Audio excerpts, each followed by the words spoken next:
Hi friends, I'm Miss Youd. I'm going to be reading How the Grinch Stole Christmas. Every Who down in Whoville liked Christmas a lot. But the Grinch, who lived just north of Whoville, did not. The Grinch hated Christmas, the whole Christmas season. Now please don't ask why. No one quite knows the reason. It could be his head wasn't screwed on just right. It could be perhaps that his shoes were too tight. But I think that the most likely reason of all may have been that his heart was 2 sizes too small. But whatever the reason, his heart or his shoes, he stood there on Christmas Eve hating the Whos, staring down from his cave with a sour, grinchy frown at the warm lighted windows below in their town, for he knew every Who down in Whoville beneath was busy now hanging a mistletoe wreath. "And they're hanging their stockings," he snarled with a sneer. "Tomorrow's Christmas. It's practically here." Then he growled with his Grinch fingers nervously drumming, "I must find a way to stop Christmas from coming."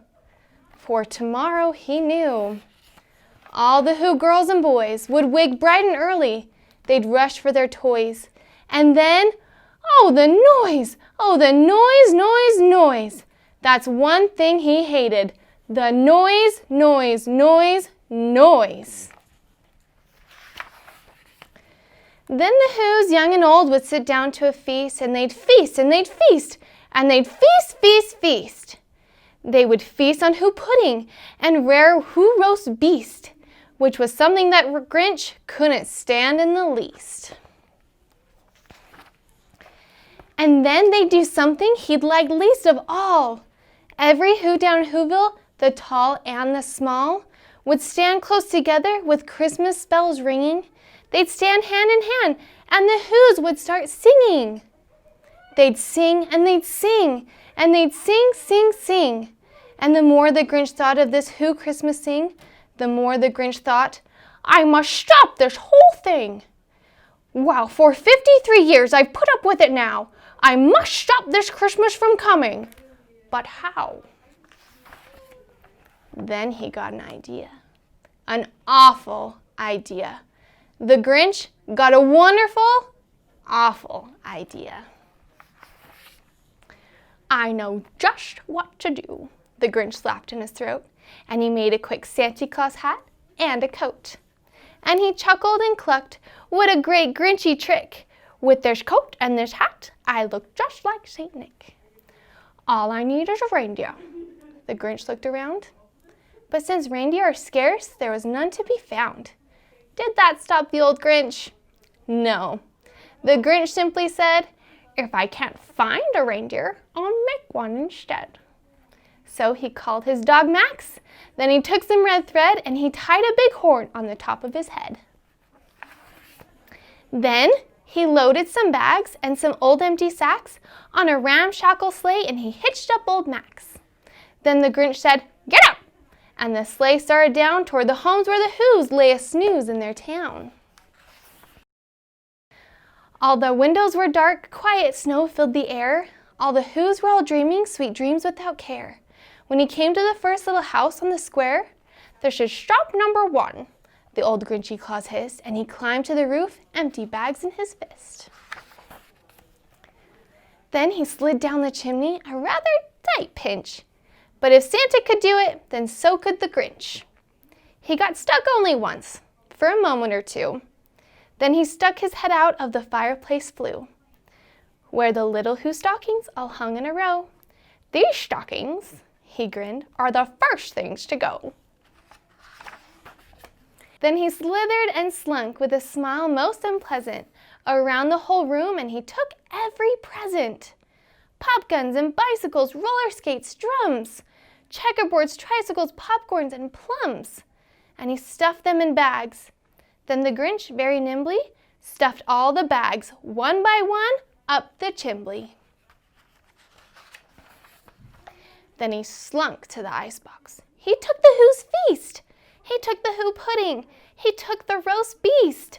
He cleaned out that icebox as quick as a flash. Why, that Grinch even took their last can of Who Hash. Then he stuffed all the food up the chimney with glee. And now, grinned the Grinch, I will stuff up the tree.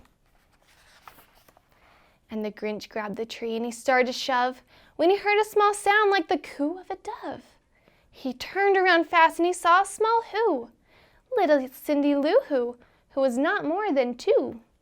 The Grinch had been caught by this tiny Who daughter who'd got out of bed for a cup of cold water. She stared at the Grinch and said, Santa Claus, why are you taking our Christmas tree? Why? But you know, that old Grinch was so smart and so slick, he thought up a lie and he thought it up quick. Why, my dear sweet little tot, the fake Santa Claus lied. There's a light on this tree that won't light on one side. So I'm taking it home to my workshop, my dear. I'll fix it up there, then I'll bring it back here. And his fib fooled the child. Then he patted her head and he got her a drink and sent her to bed. And when Cindy Lou Who went to bed with her cup, he went to the chimney and stuffed the tree up. The last thing he took was a log for their fire. Then he went up the chimney himself, the old liar. On their walls he left nothing but hooks and some wire. And the one speck of food that he left in the house was a crumb that was even too small for a mouse.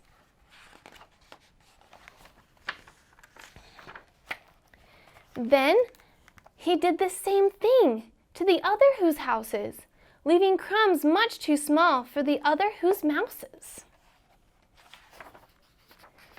It was 1/4 dawn, all the Who's still abed, all the Who's still a snooze, when he packed up his sled, packed it up with their presents, their ribbons, their wrappings, the tags and the tinsel, the trimmings, the trappings.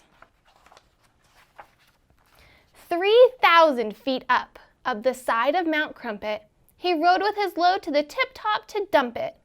Pooh-pooh to the Who's, he was Grinchishly humming. They're finding out now that no Christmas is coming. They're just waking up, I know just what they'll do. Their mouths will hang open a minute or two, then the Who's down in Whoville will all cry boo-hoo. That's a noise, grinned the Grinch, that I simply must hear. So he paused, and the Grinch put his hand to his ear, and he did hear a sound rising over the snow. It started in low, then it started to grow. But the sound wasn't sad. Why, this sounded merry.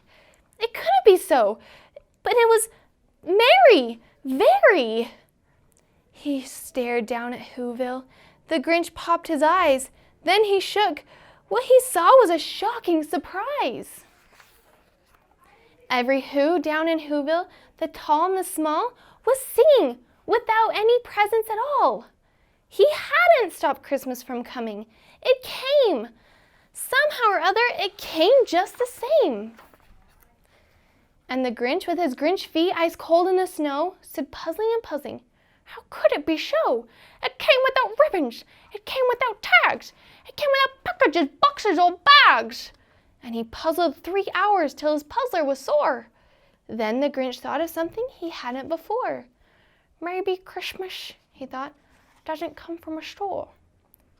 Maybe Christmas, perhaps, means a little bit more. And what happened then?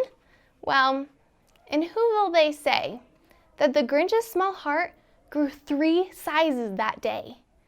And the minute his heart didn't feel quite so tight, he whizzed with his load through the bright morning light, and he brought back the toys and the food for the feast. And he himself, the Grinch, carved the roast beast. The end. I hope you guys enjoyed it. I love this book because it really shows how much a person can change, and that every day is a new chance to be better.